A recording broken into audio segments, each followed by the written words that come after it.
The underground gym was loud that night. Sweat, blood, and pride filled the air. A crowd had gathered in a circle, the smell of stale beer and adrenaline mingling as fighters shouted over one another. At the center of it all stood Logan, the Iron Fist Harris, the undefeated cage fighter.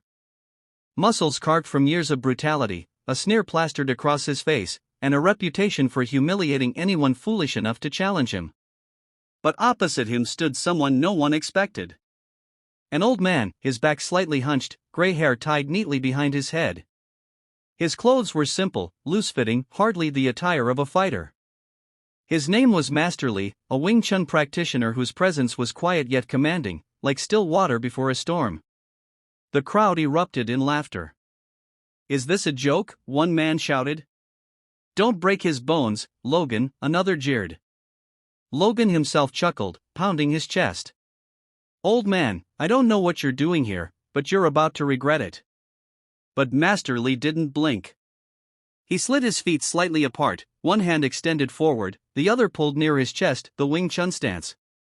To many, it looked absurd compared to Logan's towering bulk and modern MMA guard. But to Master Lee, it was more than a stance, it was a philosophy. The challenge. Logan lunged first, a blur of muscle and aggression. His fist shot forward, meant to end things in a single strike. The crowd gasped as Master Lee shifted, just a subtle angle, a step, a redirect. Logan's power met empty space, his momentum carrying him forward. Before he realized it, a sharp palm strike tapped his chest, controlled, precise. Logan stumbled back, more from shock than pain. The crowd roared. Some laughed. Some gasped. How could an old man move like that? Anger replaced amusement. Logan attacked again, combinations flying with brutal force. But again, Master Lee's movements were minimal, redirecting energy, absorbing strikes, countering only when necessary.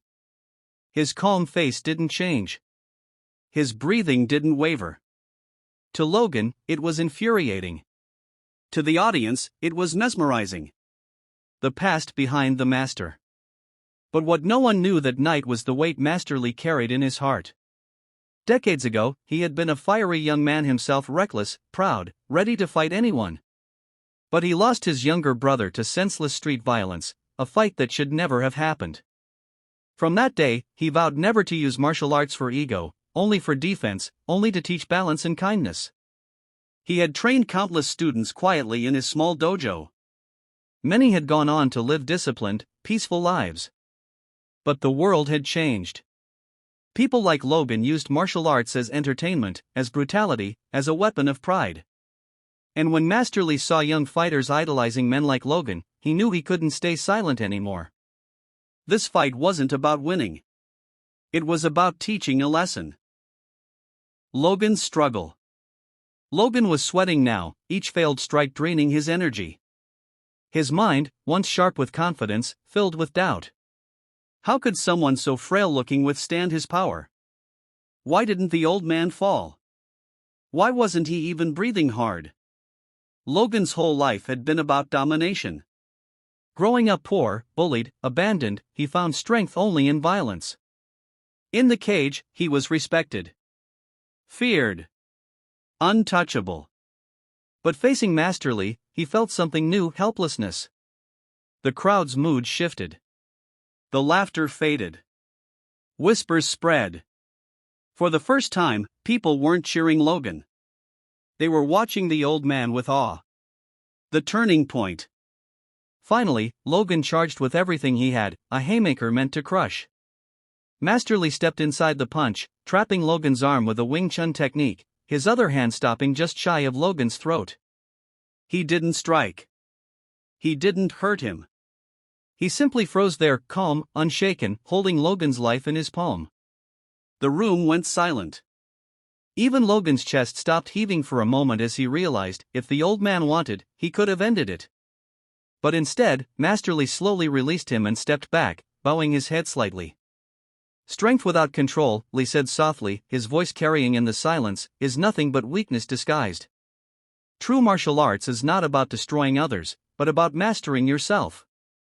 The words hung heavy in the air. Logan, for the first time in his career, lowered his head, not out of defeat, but out of respect. The lesson.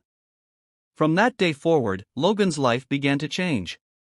He sought Master Lee's guidance, humbling himself to learn not just how to fight but how to live. The gym, once a place of brutality, became a place of discipline, teaching young fighters not just techniques but philosophy, respect, and compassion. The story of the night the cage fighter laughed at the old man's stance spread far beyond the gym. To some, it was just a fight. But to others, it became a parable, a reminder that wisdom, patience, and inner peace could overcome raw power and arrogance. Closing message. And maybe, my friend, that's the lesson for all of us. In a world that celebrates noise, aggression, and dominance, sometimes the quietest strength is the most powerful. Sometimes the greatest victory isn't in defeating others, but in conquering ourselves. Speech Balloon, tell me in the comments, do you think true strength lies in physical power, or in inner discipline? I'd love to hear your thoughts. And if you felt inspired by this story, don't forget to subscribe to Be Kind Always for more powerful, emotional, and life-changing stories. Together, let's spread kindness, wisdom, and courage to the world. Because remember, be strong, but above all, be kind always.